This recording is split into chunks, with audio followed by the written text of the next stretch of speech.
Okay, so today I'm going to be teaching you guys a lesson on native bees and agriculture. This lesson is just to help you know how bees affect agriculture and how they affect us and how we can help them to help us. Okay, so some questions to consider is what's the difference between a native bee and a honeybee? Most people don't know the difference. They just think bees are bees, and there's also blue bees and yellow bees. There's so many different kinds that I didn't even know about before I started this project, which is really cool. How do they affect our food supply? You know that bees have to pollinate and stuff like that. And most people think, oh, bees make honey, but native bees actually don't make honey. So they're contributing to our food supply through pollination so that we can have the fruits and vegetables that we love. And then in what ways can we help bees to pollinate and live longer? So we have a really big problem with a lack of places for these bees to go. So they're dying off because they can't fly from place to place. Okay, honeybees versus native bees. So I told you a little bit about this. Honeybees, most people know you can control them and that you can keep them at farms and stuff so they can help use your crops. But native bees are a little different. You can't do that with them because they're solitary bees, so they live alone. So with this, you can't bring them to your farm, but if you plant the right flowers and plants around your farm, then they will definitely come. So honeybees live together in groups and they make honey, clearly, because it's in the name. And native bees do not. They live alone, but they're a lot better at pollinating, and they can specialize with special flowers like blueberry flowers that are really hard to pollinate. So this picture is a good representation of what we have with bees and what we would have without bees. So this is all the stuff that they help put into our food system. Other things do help pollinate, like butterflies and stuff like that, but they're not as effective as bees. So without bees, we would be eating potatoes every single day, which wouldn't be very fun. Alright, so to help the bees, we have to make more plants and stuff around in our neighborhoods and in cities so we can get them from place to place, because we need to feed our population in the next couple years. As you can see, in 2050, the population is estimated to be around 9 billion, and we already have a food problem going on. So we need to help bees help us pollinate all the stuff so we can have enough food. Okay, so how to help. You guys can get out the word. It's not very hard. You just have to tell people about it. And doing stuff like this, I hope will spread the word so that people can start helping the bees. You can find ways to increase bee habitat around your house, like planting flowers and trying to just even if you don't mow your grass, that helps. Just having wildflowers and dandelions and stuff. And then you can keep bees in mind when you're eating your food, because 1 out of 3 bites of food is pollinated by a bee at one point. So it's really cool. Alright, so we're going to go into the activity that I put on your tables.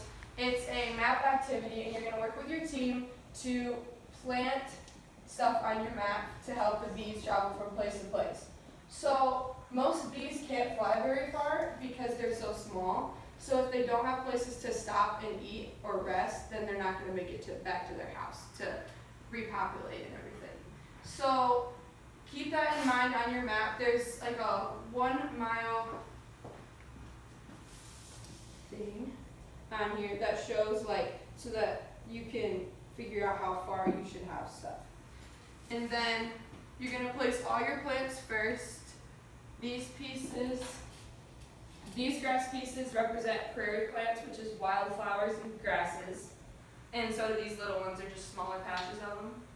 And then the tomatoes represent vegetable gardens, and these represent flower gardens. So you're going to meet with your team and decide where you should put them to help bees travel from place to place.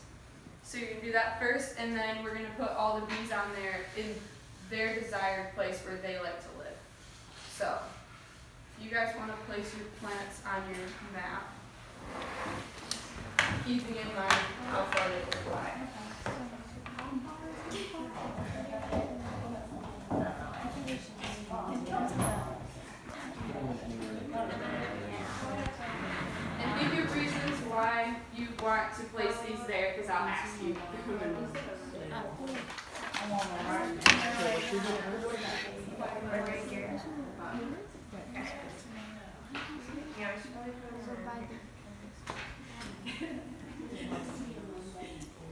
How's your map going so far?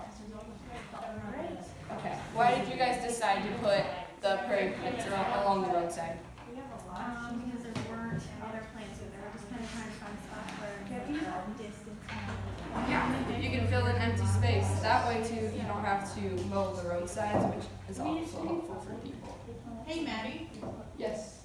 Do we need to use all of the pieces? All of the pieces. Okay, that's what I thought. Yep. Oh, this is one more. Wait, do you want? Yeah. Alright. So why did you put the prairie plants right there and the trees? Yeah, that's good. Easier for them to travel. What on the right? Like you have a garden. Yeah, like along Why did you put the flowers in the hayfield?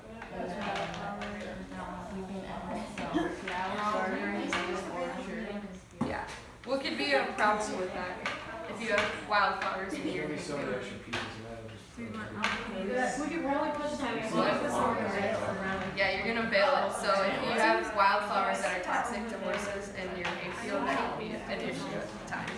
So keep that in mind. You put some of this. And those are the vegetable gardens.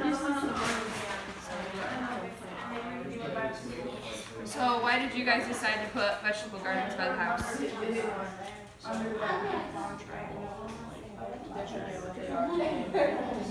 Yeah. How could having a vegetable garden at the house also help the people at the house? Yeah. Easy access. Very good. Or some younger listeners.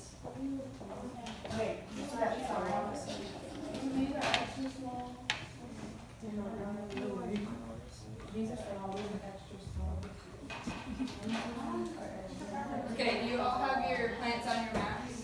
Or most of them? Okay. So, what are some of your guys' ideas of places to put vegetable gardens? You can just raise it.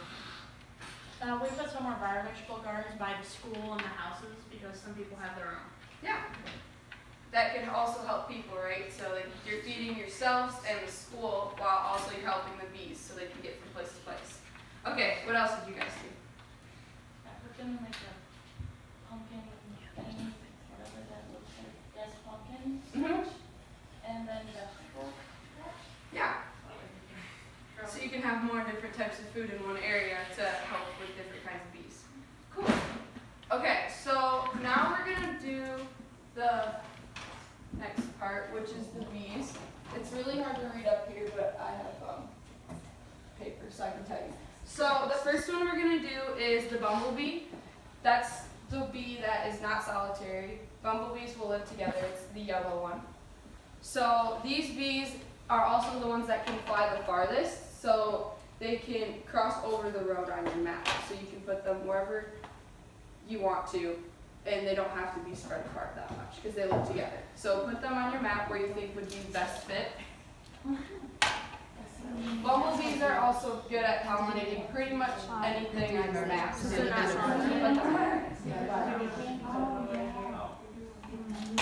How close they are. Just stack them all. Infest the barn. Spot. Huh? Let's infest the barn.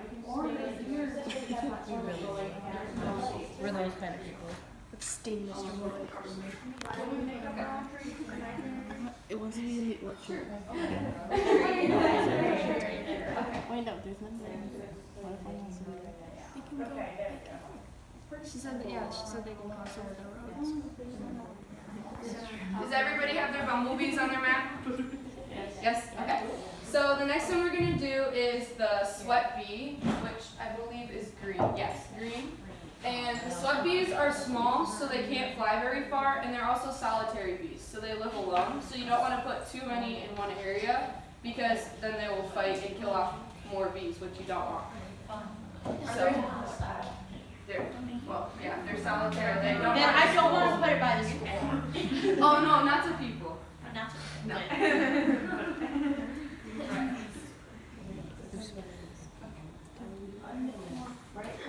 Right. Right? No, You got that over there. Yeah, there you go. Okay, so you all have your sweat bees on your map. Yes. Okay, so next you can put on your squash bees, and what do you think squash bees like to eat? Yeah, squash and pumpkin. So you want them close to the pumpkin patch so that they can have enough food, or enough things to pollinate. So the squash bees also are solitary, so you don't want to put them in too close a vicinity of each other, or they will try to kill each other off. Yes, orange. He can venture over it. You can have a big trip at night.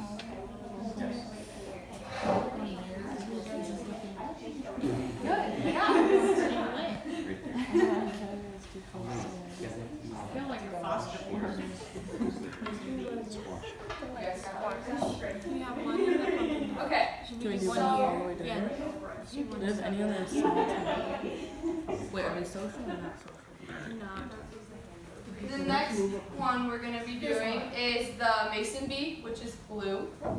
They're also solitary, so you're going to want to make sure they can be spread out, but you also don't want them to be too far away from plants or flowers so that they can pollinate and get to places to rest.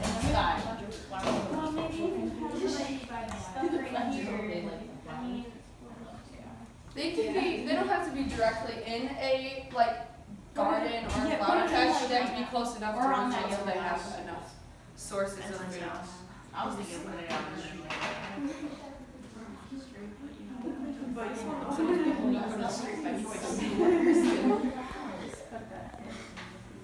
Okay. So our final bee is the leaf cutter bee, which has black around it. So you guys want to put those on your map. Those are also solitary.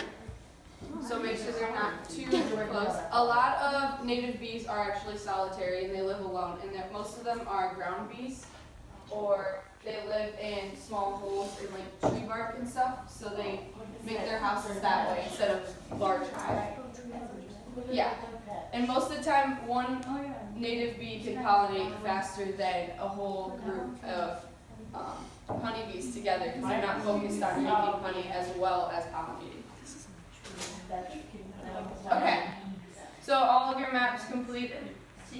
Okay, so from this, what did you guys learn about this? Yes, the native bees are solitary.